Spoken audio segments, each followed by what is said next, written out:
Hey, I wanted to shout out real quick, Meriwether, Robert Meriwether, a really good young talent. Y'all don't know this kid, right? And I might touch some buttons here, but I got to do this. If Floyd had put his arm around this kid would be in the same position as a Cormel Moulton. Cormel's great. I'm not taking anything from Cormel, but Floyd still has that effect on boxing. And I personally feel like I wish he would do that with more fighters. Well, I was there, during the pandemic is when I met Robert. He was still 15, and he was training with Floyd nonstop every day. This is while Gervonta Davis was getting ready for the Leo Santa Cruz fight. Yeah. So him and Floyd were training all the time, and then he did get with him and his father did go with Mayweather Promotions, but that kind of fell out. Yeah. And look, anyways, you're right. He never did give him the full cosign of a Cormel Moulton, but I know he learned a lot and picked up a lot from working with Floyd in those years. And he did try to go the Mayweather Promotions route. That fizzled out, and now he's on Top Rank. Yeah, he's one of the young guys. I know a lot of young fighters come to Vegas with that expectation. Well, the hope that I can be with the money team and all those sorts of things. Back then, Sean, you was in that era. Was Yeah. that the dream for everybody?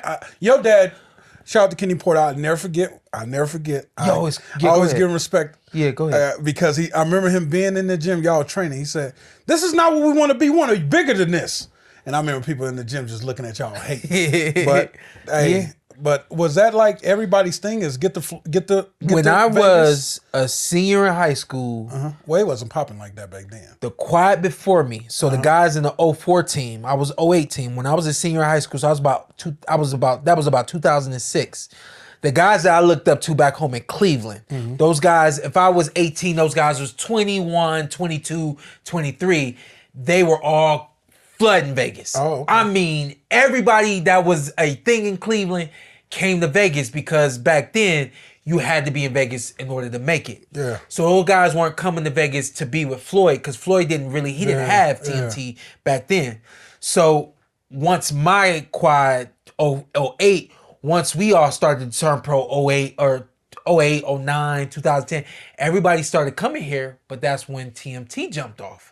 So the thing became, we got to go to the most happening gym. At that point, I believe Top Rank was only exclusive to Top Rank fighters. Okay. Johnny Tacos really wasn't popping the way that it was. When I first started coming out here, right. Bro, when I first came out here, it felt like Johnny Tacos was like this big. What? Wasn't it 2 rooms that was about this size? Small, and you tended to have to fight someone in the gang if you But were it was there. 30, 40, 50 fighters, all like future world champions in there. Because everybody wanted to be in Vegas. You got any tape of that? Like, that'd be special. So I didn't venture into that 13, gym. 14. Yeah, he was a little younger. And that gym had the reputation of having good fighters, legit amateurs, but also street guys that, it had a certain energy in there. So it went from being Johnny Tacos to everybody started to migrate to Top Rank. And then when Top Rank became more, I think they had a situation, I don't know for a fact, but then Top Rank shut their thing down to only Top Rank fighters. Okay. And it was like, where do we go now? And so Floyd jumped off with TMT. Yeah. And then I feel like it's still that way now where fighters still want to be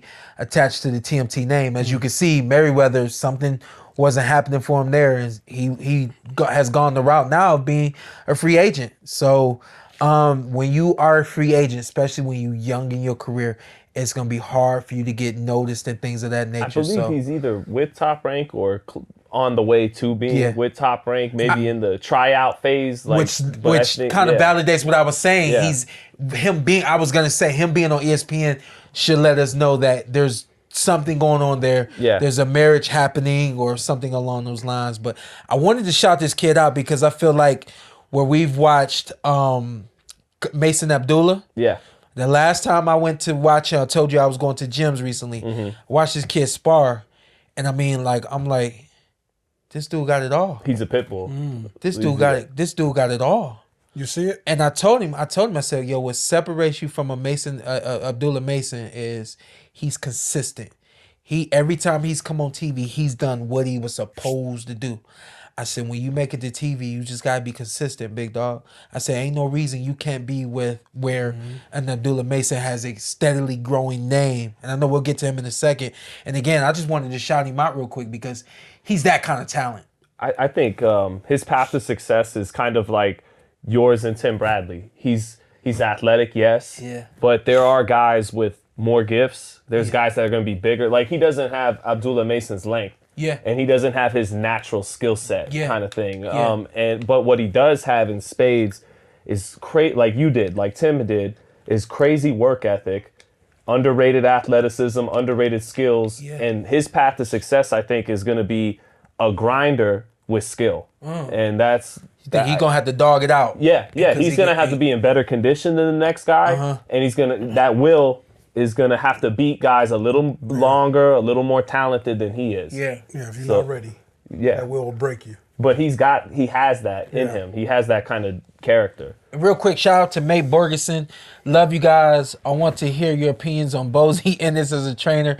Do you think he's taking away too many of his fighters' natural skills for more aggressiveness? Ooh, get him out of here. Ooh. We're going to touch that when we get closer to that. Come back to that, Matt. Just simmer down. You see, we right here with ESPN. We not all, God damn it, you going to mess us up. But that's our boy, Matt. Friday night. That's our boy, Matt. Yeah, Matt. Yeah, that's our guy. Definitely. Shout out, Matt.